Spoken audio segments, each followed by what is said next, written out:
Hi guys, Jordan from P&P Campers. Just going to do your handover video on your Mobilvetta. It's a Mobilvetta K-Yacht and it's an 85 Techno line vehicle.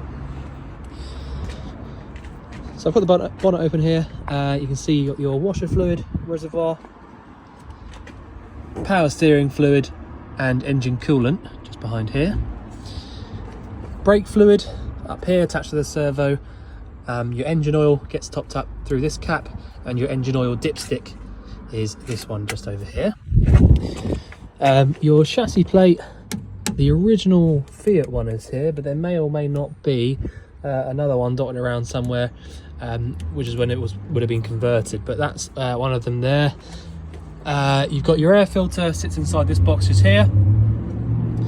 The engine batteries in these particular chassis sit under the floor in the cab, so if you want to jump start the vehicle, you come over here, pop this little cap open here, and then you've got access to your negative terminal just there. Sorry, positive terminal, my bad. Sorry, it's a positive terminal in there. Once you've got that open, positive's in there, and your actual factory earthing point is this one up here. If you can't quite get something up to there, pretty much anything that's decent metal will work as an earth. But yeah, that's where the factory earthing point is, and your positive terminal down there. Just inside the passenger door, you'll see your bonnet release handle is just inside here. You've then also got, I must admit, I'm not actually 100% sure what that button is. Heating of some description. I'll have to find out. I'll find out what that is. I didn't do this particular hab check, so I'll have to have a little look. Your diesel filler point is just inside here in one of the Mobilvetta little cupboards, so it keeps it all nice and neat. The next one is your fresh water inlet point. External water point, so that is hot and cold. So you basically put the point into there, turn it to wherever you want it to be. So hot to the left, cold to the right. Your hookup point is this one here. So if you did have access to a hookup cable, it's always really helpful to have that plugged in. That will give you access to anything that works via the 240 volt. The battery charger, all those kinds of things will come to life as soon as you plug that in. This vent just here, as you can see, quite a lot of condensation forming up underneath. That's your boiler vent. So anytime you've got this lit up on gas, there will be hot air pumping out through the bottom of that. In the garage, we've got the boiler itself. So the boiler itself is quite simple, how it actually works. So you've got that vent that I just showed you there, comes from here over straight out like that. It's an iNet ready system, which means you've got the controller on the inside next to the control panel, which I'll show you in a minute. But basically, the only thing you really need to know is that you've got this little drain out point over here. So if you wanted to drain the boiler out of all of its water, all you actually have to do is twist this blue dial 90 degrees. And what that'll do, when you turn that, you probably won't be able to see it very easily, but just down here there's a little blue button. So when you turn this, the blue button pops out, and that's what pushes the water out onto the ground. So when you want to close that back up again so that you can fill it back up, you turn this back to where it is now and push the button in, because when you, like I said, when it's drained out, that button will be pushed out. So push the button back in and twist the dial around, and then that'll allow you to fill the boiler back up with water. Again, not that you really need to know, but you've got two different fans in here. One's a combustion fan, and one's basically the fan that pumps the hot air around inside the vehicle. Any of these brown pipes are the ones that actually go off to the different vents inside. But in all honesty, it is a very, very simple little unit.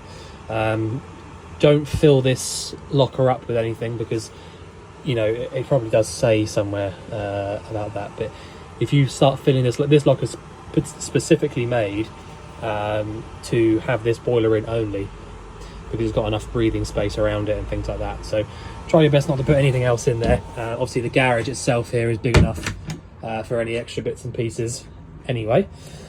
Just have a look underneath, see if there's anything I am missing out. I think so. The chassis itself looks unbelievably clean.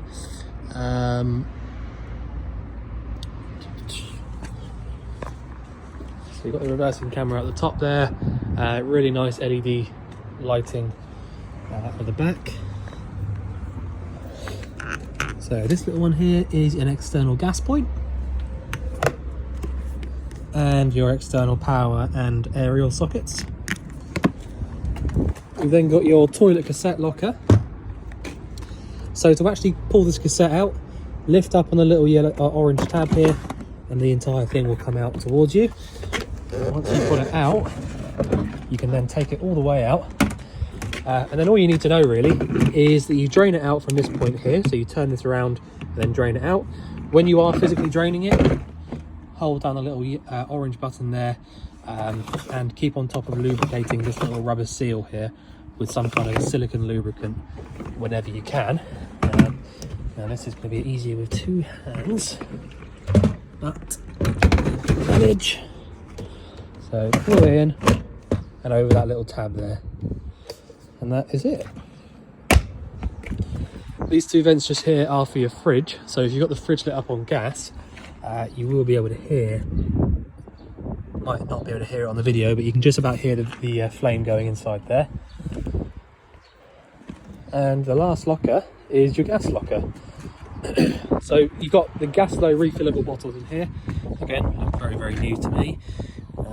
I'm not sure if we've fitted these or not, but they do look very new. So the refilling point is just there. Again, nice and neat, so it's not obstructing or anything like that. It actually also makes it a lot easier when the filling point isn't on the door, because it does get a little bit awkward when you open the door up and things. But so that's where you refill. And again, the only thing you really need to know is that you turn these bottles off, which is anti-clockwise round to the right to turn them off. No, sorry, clockwise around to the right to turn them off. Anti-clockwise round to the left to turn them on. But you need to turn these off before you start driving. And when you first turn these on, you'll get a little green, it'll show green up here, telling you it's definitely working and on. Other than that, that is it. So I'll leave those on just for a minute because I've got the appliances working on the inside. Okay, so I've got a couple of bits open. What I'm going to do is I'm going to show you the cab quickly. So in the cab, like I said to you outside, your engine battery sits under the floor in the cab, and it sits underneath this little piece here that you can see. You just basically turn those little bits and then it just lifts out. So if you ever needed to get to the engine battery, that is where it is. Now, as you can probably expect, the cab is a really, really high spec.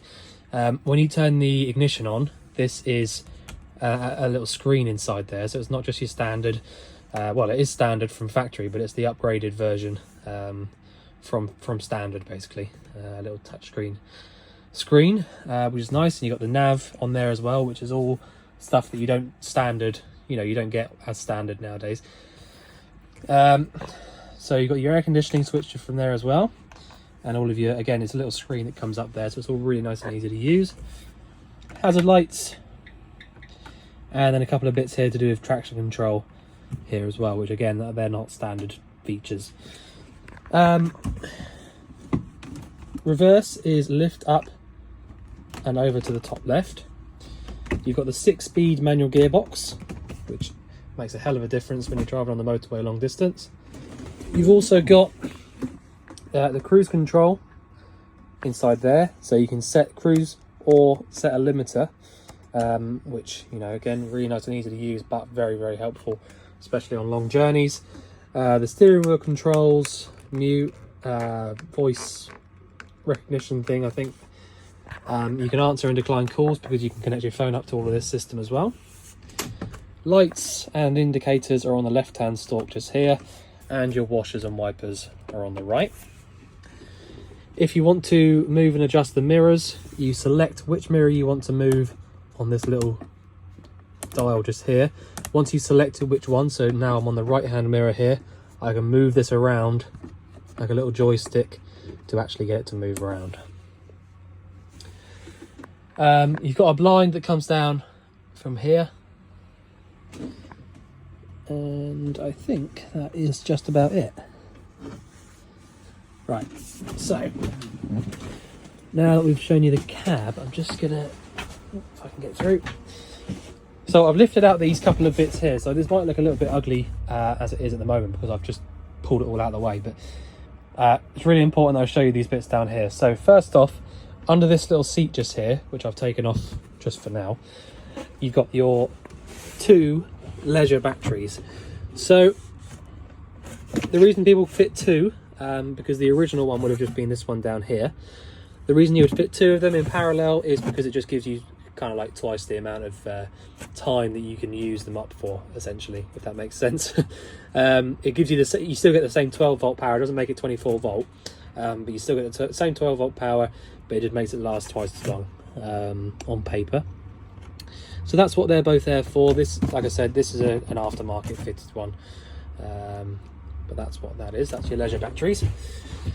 And down here, which is a typical kind of German, Italian vehicle thing to do, you've got the underfloor. So you've got what's called a double skinned motorhome. So essentially what that means is this floor here is the one that you walk on, that's the top skin, and then you've got the second skin down here, which means that you get underfloor storage and also space in here, because normally in a standard motorhome with just a single skin, all of this stuff here would have to be somewhere on top, you know, getting in your way and reducing space, whereas on this double skin style it all sits underneath the floor, so it's not taking up any room whatsoever.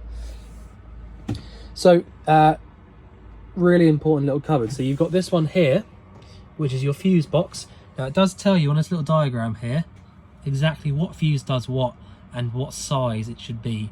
So for example, the top one just here should be 10 amps and it powers the pump. So we can just take this little cover off and then just have a little look and make sure, yes, it's a red one, which is 10 amp, and yes, the pump works, so there's no problems with that. But you know, for example, the reason that you have that there and so easy to get to is that if you came in here one day and the pump wouldn't come on, you couldn't get anything to work, have a little look in there and just double check they're all okay.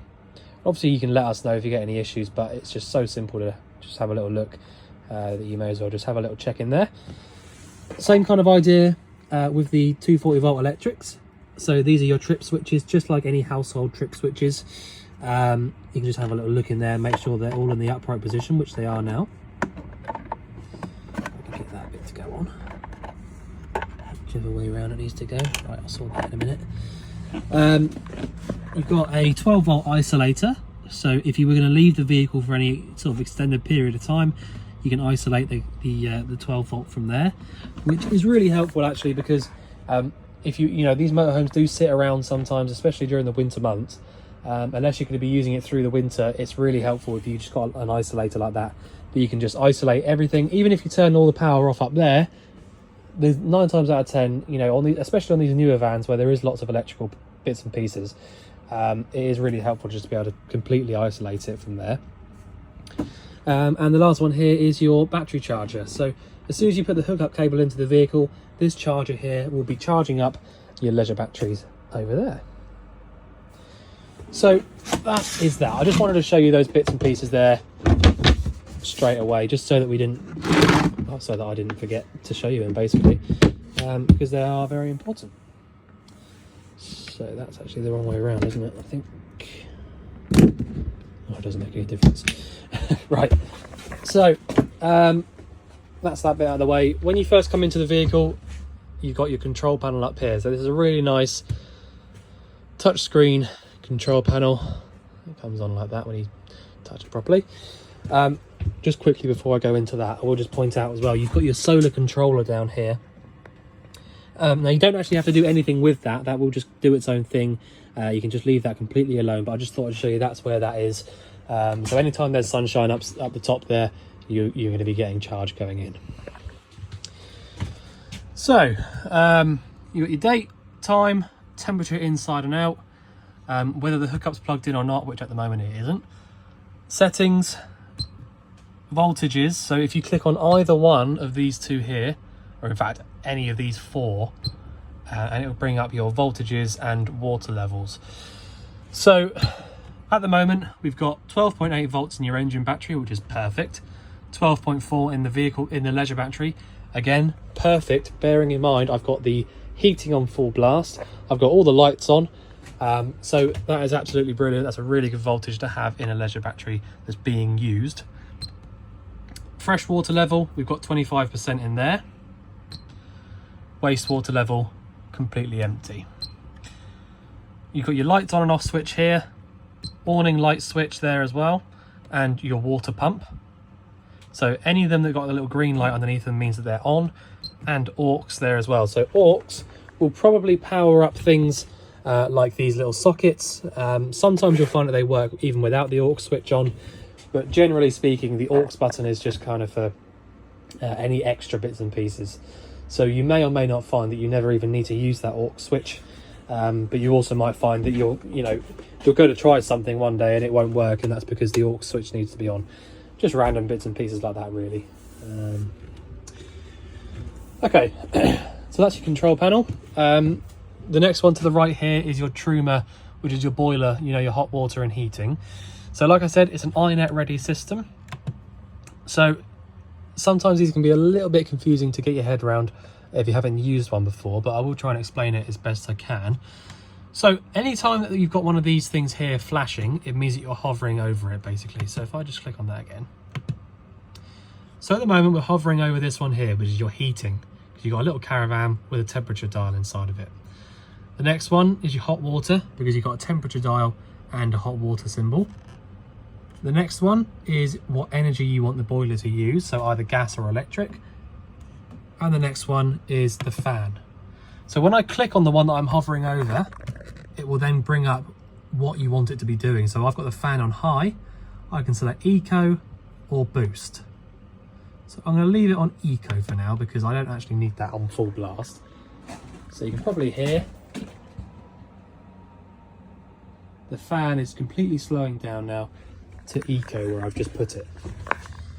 So if I want to change the energy that I want the boiler to be using, I'll click on that one. We're selected gas at the moment because at the moment I haven't got a hookup plugged in, so the gas is the only way that I can use this anyway. But I can flick through. Mix 1 is gas and electric. Mix 2 is gas and a bit more electric. Electric 1 and electric 2. But like I said, for the moment I've only got gas, so I'm going to leave it there on gas. So also, just whilst we've just done those two there, all the time that you've got anything working, we've got eco on the fan, gas only, and these two things are actually working. So let's just go through there. So if I hover over this one here, like I said, that's heating. I'll click on that, and then we can just basically select what temperature we want the inside of the vehicle to be. So it goes up to 30, goes down to 5, and then goes off. But I want it up on 25 so that it will actually be on and trying to reach the temperature that you've set. The thermostat is this one just here. This isn't a button, this is a thermostat, and it does say Truma on it. So all the time that you've selected a temperature that's warmer, so if I just explain this, it's 14 degrees inside the vehicle and I want it to get to 25. So that won't stop until it gets to 25 degrees inside here. Okay, the next one, or the last one, so I'll select 25. The last one here, like I said, is your hot water. So assuming that you've checked that there is hot water, there is water in the boiler, by making sure that that dial that I've shown you in the back there is in the closed position like it is now, and also checking that you've come to the tap with the pump on and pulled the hot water through. Okay, so now that I've seen that the hot water is coming through this tap and the pump turns itself off when I've turned the tap off there, I can know for a fact that the boiler is full of water. Once you've checked that the boiler is full of water, and I'll explain that in a second, but once you've checked that the water's full of water by doing that, the boiler's full of water, sorry, not the water, you can come here and select hot, eco, or boost again. Same kind of thing as the fan, but it's the hot water. So I've now got the hot water on boost, and I've got the heating on. So what happens when you put the hot water on boost, you'll probably hear as well, you probably didn't hear it actually, but if you're in the vehicle and you've selected the hot water to be on boost and you've got the heating on, the boiler will now be prioritising the hot water. So the fan has slowed right down and the boiler is prioritising hot water because I've put it on boost. Okay, so hopefully that makes sense. Let's just go through that again. So in fact, I'll tell you what I'll do. I'll turn this completely off.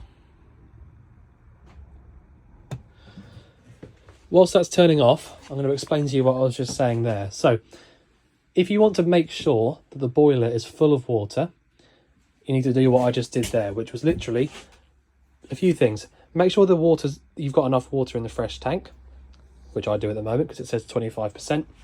Turn your pump on and pull the hot water through on that tap. If no water comes through that tap, it means that the boiler isn't full or that you've not got enough water in the fresh tank. If you know for a fact that you've got enough water in the fresh tank and no water's going through that tap, it means there's not enough water in the boiler. And the reason for that is you've got the fresh tank down here underneath this seat. And what happens is when you turn the pump on, if I go to the right here and pull the cold water through, the cold water is literally going from the tank through the pump to the tap. All right? Whereas the hot water comes from the tank, through the pump, through the boiler, and then to the tap. So if the boiler hasn't got enough water in it, absolutely no water will come through the tap until it is full of water. And you need to make sure that the boiler's full of water before you start using it, because really, if you try and light the boiler up on gas for hot water and there's no water inside of it, it will overheat. All right, just like anything would if you didn't use it properly, it would overheat. So let's just turn this iNet system back on. So it's actually still turning off because it does take a little while to turn off.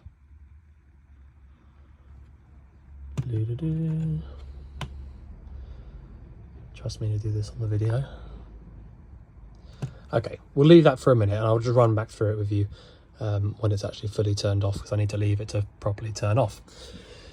Okay, so that's your boiler system. So that's your hot water and your heating system on gas and electric. You've got a tank heater switch just here. So the oven / grill works from this dial just here. You've got an igniter switch for it. Push in and round to the right to get the gas to come through on the boiler, in and round to the left to get the gas coming through for the oven. The oven sits at the very back, just down there, and the grill is obviously this piece just here at the top. The fridge, I have got the fridge. That's not happened before. All right, I'll just explain what happened there when I opened this up, because I had my hand in the way. I knocked this piece out. Just need to sit down like that. Okay, so the fridge, they are very, very easy to use if you know how. So if I just very quickly run you through this, because it is so easy. All the time that you've got this little green light inside this on switch, it means the fridge is working on one of the three energies. So if I press this button once, it brings up this little screen here and it tells us exactly what's happening at this time. So I've got the fridge lit up on gas, which is what that little symbol there means. I've got it on 5, and the fan at the back of it isn't running.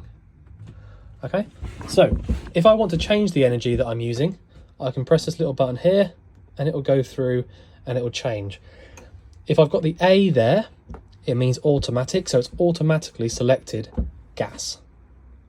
Now the reason it's automatically selected gas is because the gas is the only thing I can use at the moment, due to the fact that I haven't got a hookup cable plugged in, which the hookup is this one here, and that's going to flash a fault code up because there's no hookup plugged in, like I said. So that won't work. The other one is 12 volt, which will also throw up a code because there's no engine running, which is the only way that the 12 volt will work. So at the moment, the only way I can use this fridge is the gas. If I want to leave it on automatic, like I said, I can leave it there, and it should switch over to any of the other ones that come on. So if I hook the van up right now, it would probably switch over to 240 volt. If I turn the gas off and started the engine up, it should switch over to 12 volt. But I personally don't really trust them in that sort of way. So I think it's so easy just to change it yourself. So if you've got a hookup plugged in, you should select hookup. If your engine's running and you're driving, you should select 12 volt. And if you don't have either of those things, select gas. The level is, again, just as simple as that. You just select how cold you want it to be, basically. And the fan switch there, simple as that. The only reason you should ever need to use the fan is if it was really hot outside and there was no air. Sometimes the gas struggles a little bit to light up, but for the most part you can just leave that off. So that is that. And again, if I just quickly explain something about the fridge to you, the reason I was saying about the 12 volt function is, so basically the way that you have to use it, the only way that this fridge will get cold by itself is the gas or the 240 volt electric. And that's because the 12 volt isn't powerful enough to get the fridge cold by itself. So in this motorhome and any decent brand of motorhome, you've got what's called a split relay, which is basically where the alternator charges up your engine battery. You've also got a couple of wires, one that runs through from there to your leisure battery, so that all the time your engine's running, you're physically charging the leisure battery via the engine, and another wire which runs through underneath the ground here to the fridge, so that all the time your engine's running, not only are you charging up the engine battery and the leisure battery, but you're also sending a power cable to this fridge so that you can keep the fridge cold via the 12 volt whilst you're driving. Okay, so you need to pre-cool the fridge before you leave, switch over to 12 volt and then head off. So that's how that works. You've got loads of storage under the sink just here. This does actually pull out as well, so absolutely massive storage locker under there. You've got all of your gas isolator taps down here. Now it looks like a lot, but it's not really. So if I just quickly run you through which ones do which, you get used to what the little symbols mean. So you've got the fridge, your cooker, as in your not cooker, your grill and oven, boiler on heating, and boiler on hot water. So actually these two should do the same one. So if you wanted to isolate the gas from your boiler, isolate both of these. And your 3-burner hob up here is this end one. All right, so that is your gas isolators. Now you don't need to do that every time you get out of the vehicle. You only need to use those isolators if you think there's a problem or a gas leak on a specific appliance. All right, so you don't, just turning the gas off from the bottles there is good enough to isolate the gas altogether. So that's what that's for there. The 3-burner hob is a Dometic system, which is a really nice quality bit of kit. You've got an ignition there for them, and just literally push in and round to the left to light them up. Again, just like any household cooker or hob. So I don't feel like I need to run you through that too much because that's very, very simple stuff. What have we got back here? Storage. The just so that you know, the freshwater drain off point should be, now I wasn't very well prepared, but it should be down here underneath this seat, I believe. And again, I didn't do the hab check on this particular vehicle, so just have to bear with me a minute. So this is your fresh tank, like I said, and you've got your freshwater pump over there. If I take this cap out, normally, there you go. So that little bung over there is, if it focuses properly, that over there is your freshwater drain off point. So if you wanted to empty out the freshwater tank manually, you do need to reach in there and take out the little bung. That is how you drain out the fresh state. So that is that there. I'll put all that back in a minute. The shower is back here, and the switch for that, for the light, is just there.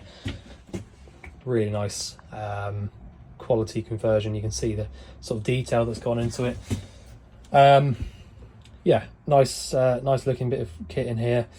All completely sort of waterproof, obviously, with your shower door coming across and closing up nicely there. You have got, you've probably seen it when you came to see the vehicle, but you have got this door which really nicely comes across like that, which completely closes up the back end of the vehicle to the front, so that you can have this as kind of like a separate bathroom area here. So that's nice to have. So if I turn that bit around, it is always a good idea, by the way, just as a little side note, please just make sure that you put all of these sort of bits back on, because the amount of noise that if you don't put these sort of things across, it personally does my absolute head in. When you hear doors sort of smashing around when you're driving, it really gets on my nerves. So if you're anything like me, you're going to want to make sure that they're all completely closed. Same for things like this, put that latch across so that the door doesn't open up on this, etc, etc. The toilet is very simple as well. To be completely honest, I know I've just found myself saying that quite a lot, but in all honesty, the motorhomes, when you get used to how the appliances work, pretty much all the appliances are really simple. It's just knowing how they work and, you know, having a go at it. But yeah, so the toilet itself works really easily. Press the button just here to get your flush fluid pumping around, and open the cassette from here. Pull this across, and that drains out your water or anything that's inside of here into the cassette. Now you've got a fresh water flush on this system, which means that it draws water from your fresh tank. So you do need to have the pump switched on and some water in the fresh tank in order to flush your toilet, just so that you know that. So if it was up to me and I was driving this vehicle, I would have this door across like this to stop it flapping around. Or, to be completely honest, it does feel quite tough there. I don't think it will move, actually. It's quite a heavy door. The bit back here allows you to pull this ladder piece through, so you can... What am I doing wrong? Lift it up. Right, lift it up and out. And that drops your ladder down to the ground so that you can step up into the bed. That's actually clever. Right, that's that. Absolutely tons of storage under there. I mean, this bed should lift up here. Look, so I mean, that is pretty good. Yeah, that runs through there as well, and inside here. So I suppose that could be for shoes and things. Alright, that's that. So you close this back down, and then that closes up onto that. Yeah, so everything's branded. Everything looks really nice and neat. The boiler sits underneath this one here, so you shouldn't be able to get too much storage under there, to be fair. These open up, so you have got more storage down here. That brown box there is what all your paperwork is in. Okay, so like I said, I'm just going to quickly run you back through this because I feel like I ran through it a little bit quickly. If you got it already, you can just skip this part. But okay, so this is from scratch, so this is completely off. I want the boiler to heat the van up, so I'm going to click on this one. I'm going to turn the temperature up to 25. So the heating's on. Straight away, once I've done that, it's come up telling me that I'm using it on gas only.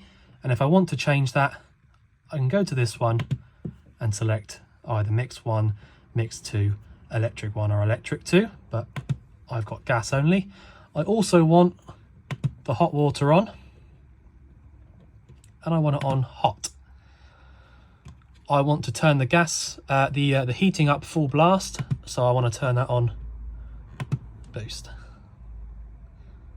All right, so when we come back off this screen now, it's telling us that the fan's on full blast, we're on gas only, the hot water's on, and the heating's on. All right, if I want to turn those bits off, hot water, off, and that's it. And then if you want to turn the entire system off, press and hold on that button there like I showed you before. Okay, so I will find out what that button down there does, because like I said, I've not actually come across that before. And one other thing, where is the waste drain? Just realised I haven't shown you that. So the waste drain, that's all right, just seen it on the other side. So the waste drain looks like it's down here. There you go. So the waste drain off point, nice and simple. All you have to do is pull this handle. Once you pull the handle, wastewater comes out from the tap. So I'll leave that to drain out. And there you go. So I hope that's answered all your questions. If there's anything you think I've missed out or anything you'd like going over again, just let us know.